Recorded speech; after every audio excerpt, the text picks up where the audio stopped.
क्या कह सकते हैं, 10 चैप्टर आपके हिंदी के हैं एसएससी जीडी के लिए, इनको हमको अच्छे से पढ़ना है। क्लियर है? आप कहेंगे सर किस तरीके से, अब बच्चे वो भी समझ लीजिए। अब यहाँ जो क्वेश्चन पूछे जाते हैं बच्चे, वो सबसे ज़्यादा कहाँ से पूछे जाते हैं।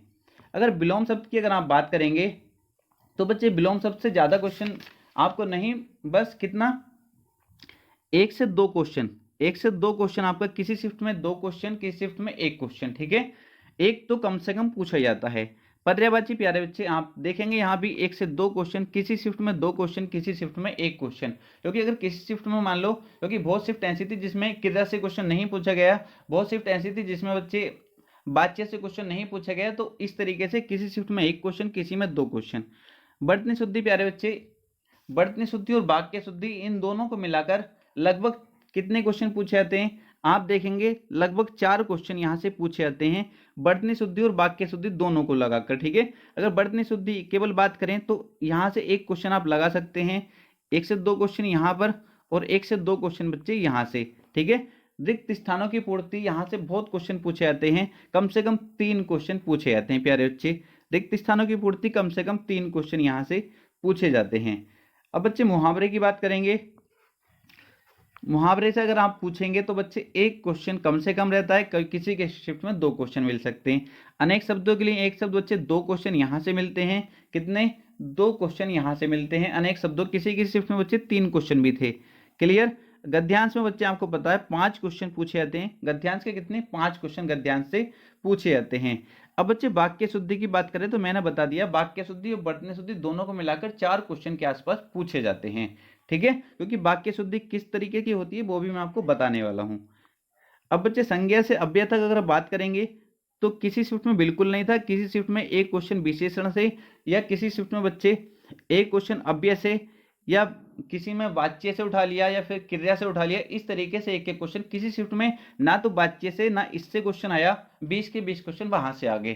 क्लियर है? तो ये बच्चे सिलेबस है आपका, और बहुत आसान है हिंदी इसकी, हम फुल में से फुल मार्क्स बहुत आसानी से कर सकते हैं, और बच्चों ने किया भी था इस बार, और इस बार भी बच्चे करने वाले हैं। बस जितना पढ़ाऊं उसको आपको अच्छे से पढ़ लेना है बच्चे, ठीक है। अब सर क्वेश्चन किस तरीके से यहाँ से पूछा जाता है बच्चे, यहाँ से पहले चैप्टर की बात करें विलोम शब्द से, तो विलोम का पूछने के 2 तरीके हो सकते हैं। एक तो डायरेक्ट कह सकता है कि विलोम, जैसे अतिवृष्टि दे दिया, इसका डायरेक्ट कह सकता है कि इसका विलोम क्या होगा। दूसरा इसका पूछने का तरीका वाक्य में, जैसे इस वाक्य के रिक्त स्थान पर रेखांकित शब्द का उपयुक्त विलोम शब्द कौन सा होगा। भारत में कहीं अतिवृष्टि से बाढ़ आती है, तो कहीं मतलब अतिवृष्टि मतलब पानी ज्यादा बरसना, ठीक है। तो कहीं इसका अतिवृष्टि का विलोम पूछा था, अतिवृष्टि का अनावृष्टि, अनावृष्टि से सूखा पड़ता है, ठीक है। तो इस तरीके से आपसे विलोम से क्वेश्चन पूछ सकता है, और विलोम से डायरेक्ट भी क्वेश्चन पूछ सकता है, तो उसका कैसे भी तरीका हो सकता है बच्चे। अब जैसे बात कर लें, अब बात कर लें वर्तनी शुद्धि से बच्चे, तो वर्तनी शुद्धि देखो किस तरीके से पूछ सकता है। तो डायरेक्ट है, बताओ निम्न में से कौन सा शब्द शुद्ध है, इस तरीके से तरीका हो गया पूछने का। एक तरीका यह है, निम्नलिखित वाक्य के किस खंड में अशुद्धि है। वाक्य दे दिया, गौतम बुद्ध ने पाली भाषा में उपदेश दिया। बच्चे अब इसमें पूछ लिया, बताओ कहाँ त्रुटि है, या फिर लिखते त्रुटि, ठीक है। कहाँ अशुद्धि है ये बताना था। उपदेश सही लिखा है, दिया पाली या भाषा, तो आप कहेंगे सर पाली, ठीक है। पाली जिसने पढ़ा होगा, अभी तो तुम्हें दिखाई दे रहा है, इसके आगे ग्रीन हो रहा है बच्चे। पाली जो होता है, पाली भाषा की बात करा तो पाली बच्चे इस तरीके से लिखा जाता है, पाली भाषा, ठीक है। ये पाली कौन सी है, जैसा आपका एग्जाम किस पाली में है, ये पाली वो वाला है, आपका एग्जाम किस पाली में है, ठीक है। तो बच्चे भाषा की बात करा, पाली भाषा, तो पाली इस तरीके से लिखा जाता है। इसमें प्यारे बच्चे आपको बताना था किस खंड में अशुद्धि है, तो बच्चे इसमें अशुद्धि है। इस तरीके से वर्तनी शुद्धि से क्वेश्चन बन जाता है, ठीक है। तो उसका पूछने का तरीका किसी तरीके से भी पूछ सकता है।